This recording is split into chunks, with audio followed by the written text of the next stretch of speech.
अस्सलामुअलैकुम वरहमतुल्लाहि वबरकातुहू। प्यारे बच्चों, अगला जो हिसाब दिया गया है वो कुछ इस तरह से है। एक मैप दिया गया है और उस मैप में एक बस सफर कर रही और खुशनसीबी यह है कि उस बस की रफ्तार 60 किलोमीटर फी घंटा है। यह अच्छी बात इसलिए है कि 1 मिनट में 1 किलोमीटर जा रही है। हमें अगले हिसाब करने में इससे काफी आसानी होगी और मुख्तलिफ जगहों पर पहुंचती है। उसके सफर को नीचे तस्वीर में दिखाया गया है। बस के जरिए ए से डी तक तय किया गया फासला मालूम कीजिए। ए से डी तक का फासला देखिए, ए बी सी डी, ये फासला मालूम करना बहुत आसान है। ए से बी तक का फासला दिया गया है 4170, बी से सी का फासला दिया गया है 3110 और सी से डी तक का फासला दिया गया है 2160। आप तरतीब से एक के नीचे एक लिखेंगे और आपको जमा करना आता है, जमा कर लीजिए। बस के जरिए डी से जी तक का फासला मालूम कीजिए। डी से जी तक का फासला, डी से शुरू, यहां से जी तक का फासला यहां तक, यानी 8140, 4830 और 2550। इकाई दहाई को जहन में रखते हुए आप तरतीब से लिखेंगे एक के नीचे एक और उन सब को जमा कर लेंगे। अगर बस ने अपना सफर ए से शुरू करके ए पर ही खत्म किया तो कुल तय करदा फासला कितना है। ए से शुरू करके ए पर आके बस खत्म हुई, यानी पूरा फासला कितना है उसको हम जमा कर लेंगे तो मालूम हो जाएगा।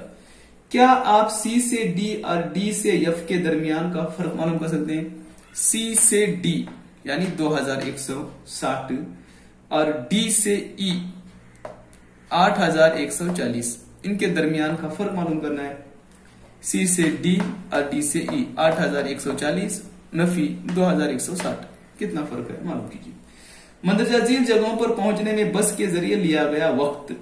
अब यहां नीचे आपको वक्त मालूम करना है। ए से बी तक, ए से बी तक का फासला 4170 किलोमीटर है। उसके लिए वो 60 किलोमीटर फी घंटा, यानी 1 मिनट को 1 घंटा लेती है, तो वो कितना वक्त लेगी? तो इसको 60 से तकसीम करेंगे। 60 से तकसीम करने का आसान तरीका यही है कि सिफर सिफर हम निकाल देंगे। अब हमारे पास रह जाएगा 417 तकसीम 6। आप इसको हल करते जाइए। 6 6 का 36,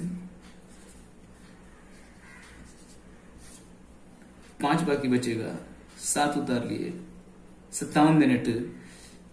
6 पंचे 30, 6 7 6 9 54,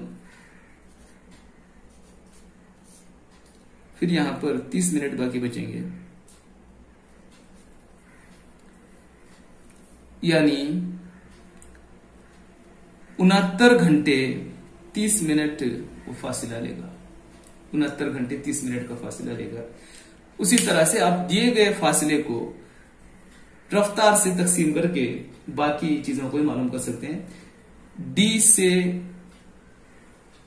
सी से डी तक का फासला 2160 किलोमीटर तकसीम 60 करेंगे आप, तो आपको लिया गया वक्त कितना है वो मालूम हो जाएगा। उसी तरह से बाकी का मालूम कीजिए। ई से जी तक का कितना है, ये दोनों जमा कर लेंगे, उसके बाद 60 से तकसीम करेंगे। उसके बाद डी से कुल सफर यहां से शुरू होकर यहां तक का जो फासला है वो कोई एक दिन में कंप्लीट किया हुआ सफर नहीं है। ये 60 किलोमीटर फी घंटे की रफ्तार से 4000 किलोमीटर तय करने ही के लिए इसको 69 घंटे 69.5 घंटे लग रहे हैं, तो कई दिन लग सकते हैं इसके लिए। तो आप घंटों में उसका वक्त मालूम करके लिखेंगे। वक्त मालूम करने का तरीका यह है कि आप उसको 60 से तकसीम करेंगे। अस्सलाम वालेकुम वरहमतुल्लाहि वबरकातुहू।